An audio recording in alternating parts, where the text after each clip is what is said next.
మీరు ప్రతిరోజు ఇలాగే దేవుని వాక్యాలతో బలపరచబడాలి అనుకుంటే మా ఛానల్ని సబ్స్క్రైబ్ చేసుకోండి. అలాగే పక్కన బెల్ ఐకాన్ని యాక్టివేట్ చేసుకోండి. అలాగే మీ స్నేహితులకు, మీ సన్నిహితులకు మా ఈ ఛానల్ని షేర్ చేసి ప్రతిరోజు ప్రతిదినం దేవుని వాక్యాన్ని వారికి ప్రకటించుటకు సహాయం చేయండి.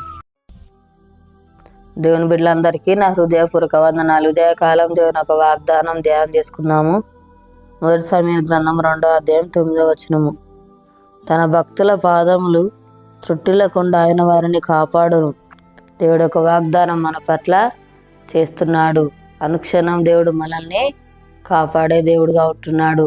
మన పాదములు తొట్టిల్లకుండా దేవుడు అనుక్షణం మనల్ని కాపాడుతాడు, భద్రపరుస్తాడు, సంరక్షిస్తాడు. నిత్యం మనకు తోడై ఉంటాడు. మనకు సహాయం చేసే దేవుడుగా ఉంటున్నాడు. మనల్ని విడిపిస్తాడు, రక్షిస్తాడు, మనల్ని తప్పించే దేవుడుగా ఉంటున్నాడు. దేవుని వాక్యం మనం దివారాత్రులు ధ్యానించే వారిగా మనము ఉండాలి. మనల్ని దేవుడు ప్రోత్సాహపరుస్తాడు, ధైర్యపరుస్తాడు, ఆదరిస్తాడు, బలపరిచే దేవుడుగా ఉంటున్నాడు. మనకున్న బలహీనతలన్నీ కూడా తొలగిస్తాడు. ప్రతిదినం కూడా దేవునితో సహవాసం కలిగి మనము ఉండాలి. ప్రతిదినం దేవుని సన్నిధిలో మొరపెట్టే వారిగా మనము ఉండాలి. దేవుడు ఇస్తున్న మేలను బట్టి కృతజ్ఞతాస్తులు చెల్లించే వారిగా మనము ఉండాలి. మనకు సంతోషాన్ని దేవుడు అనుగ్రహించే దేవుడుగా ఉంటున్నాడు. మన యొక్క హృదయ వాంఛలను దేవుడు తీరుస్తాడు. తన చిత్తానుసారంగా మన మీద అడిగినా కూడా దేవుడు మనకు దయచేసే దేవుడుగా ఉంటున్నాడు. కోరికలను సఫలపరుస్తాడు. హృదయ వాంఛలను దేవుడు తీరుస్తాడు. ప్రార్థనకు దేవుడు తప్పకుండా ప్రతిఫలము అనుగ్రహించే దేవుడుగా ఉంటున్నాడు. మా జీవితాలు అద్భుత కార్యాలు, ఆశ్చర్య కార్యాలు జరిగిస్తాడు. సూచక్రియలు, మహత్కార్యములు చేసే దేవుడుగా ఉంటున్నాడు. మన యొక్క ఆశలన్నీ కూడా దేవుడు తీర్చి ఆశ్రయించే దేవుడుగా ఉంటున్నాడు. మనల్ని తృప్తిపరుస్తాడు. కృంగిన సమయంలో మనల్ని దేవుడు లేవనెత్తే దేవుడుగా ఉంటున్నాడు. మనల్ని ఆశ్రయిస్తాడు, దీవిస్తాడు, అభివృద్ధి పరుస్తాడు, వర్ధిల్ల చేసే దేవుడుగా ఉంటున్నాడు. మనం నిత్యం దేవుని వైపు చూసేవారిగా ఉండాలి. దేవుని సన్నిధిలో మొరపెట్టేవారిగా మనము ఉండాలి. తగిన సమయంలో దేవుడు మా జీవితాల్లో గొప్ప కార్యములు జరిగిస్తాడు. ప్రార్థన చేసుకుందాం. స్తోత్రం తండ్రి, పరిశుద్ధుడా, గొప్ప దేవానికి వందనాలు ప్రభా. అనుక్షణం నాయన మమ్మల్ని కాపాడే దేవుడు అయ్యానికి స్తోత్రాలయ్యా.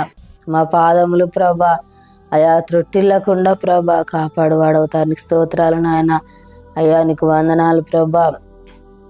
యేసయ్యానికి స్తోత్రాలు నాయన. మాకు తోడు నడిపించేవాడవుతాండి. మాకు సహాయం చేసే దేవుడు, మేలు చేసే దేవుడు, అద్భుతకాలు జరిగించే దేవుడు నాయన. సూచక్రియలు, మహత్కార్యములు చేసే దేవుడో ప్రభా నీకు స్తోత్రాలు నాయన తండ్రి. అయ్యా నీకు వందనాలు ప్రభా నాయన. ప్రార్థనకు ప్రతిఫలం ఇచ్చే దేవుడు నాయన. ప్రతిదినం నాయన తండ్రి నీతో సహవాసం మాకు అనుగ్రహించండి ప్రభా నీకు స్తోత్రాలు నాయన. మిమ్మల్ని తప్పించే దేవుడు, రక్షించే దేవుడు, విడిపించే దేవుడు నాయన. అయ్యా నీకు స్తోత్రాలు ప్రభా తండ్రి. నీకు వందనాలు నాయన. నీ మాటలు దివరాత్రులు ధ్యానించే వారిగా ఉండాలి ప్రభా. చేసిన మేళ్ళను బట్టి ప్రభా నిన్ను స్తుతించేవారు ఉండాలి ప్రభా నీకు స్తోత్రాలు తండ్రి. అయ్యా నీకు వందనాలు ప్రభా. ప్రతిదినం ప్రభా నాయన అయా తాను నిన్ను మేము ఆశ్రయించాలి ప్రభా. నీ సన్నిధిలో ప్రభా నాయన మేము మొరపెట్టేవారుగా ఉండకు సహాయం చేయదేవానికి స్తోత్రాలు ప్రభా. తండ్రి నీకు వందనాలు. నన్ను ఆదరించేవాడు, బలపరచువాడు తండ్రి. అయా ధైర్యపరచువాడు తన కృంగిన సమయంలో ప్రభా లేవనెత్తే దేవుడో ప్రభా నీకు స్తోత్రాలు తండ్రి. యేసయ్యానికి వందనాలు ప్రభా. మా దేశాన్ని కనికరించండి అయ్యా. ప్రతి ఒక్కరికి మారు మనసు రక్షణ దయచేయండి ప్రభా. అనారోగ్యంతో ఉన్నవాడిని స్వస్థపరచు ప్రభా. ఎవరే బాల సమస్యలు ఉన్నారో వారిని దర్శించు నాయన. వారికి ఉన్న బాల సమస్యలు తొలగించండి అయ్యానికి స్తోత్రాలు ప్రభా. తండ్రి అప్పులతో బాధపడుతున్న దర్శించు నాయన. వారికి ఉన్న అప్పులు తీర్చి ఆశ్రయం దీవించు నాయన. అయ్యానికి స్తోత్రాలు ప్రభా. ఈ యొక్క వాగ్దానం ప్రతి ఒక్క జీవితాలలో నెరవేర్చి మాయ పొందమని యేసునామములో అడుగుచున్నాం తండ్రి, ఆమేన్. ఈ ఉదయకాలే వాగ్దానం ఎత్తిపట్టి ప్రార్థన దేవుడు అరతీయమని అనుక్షణము కాపాడుతాడు. ఈరోజు పుట్టిన జరుపుకున్న వారికి, పెళ్ళిలో జరుపుకున్న వారికి నా హృదయపూర్వక శుభాకాంక్షలు తెలియజేస్తున్నాను. దేవుడు మిమ్మల్ని దీవించుగాక, ఆమేన్.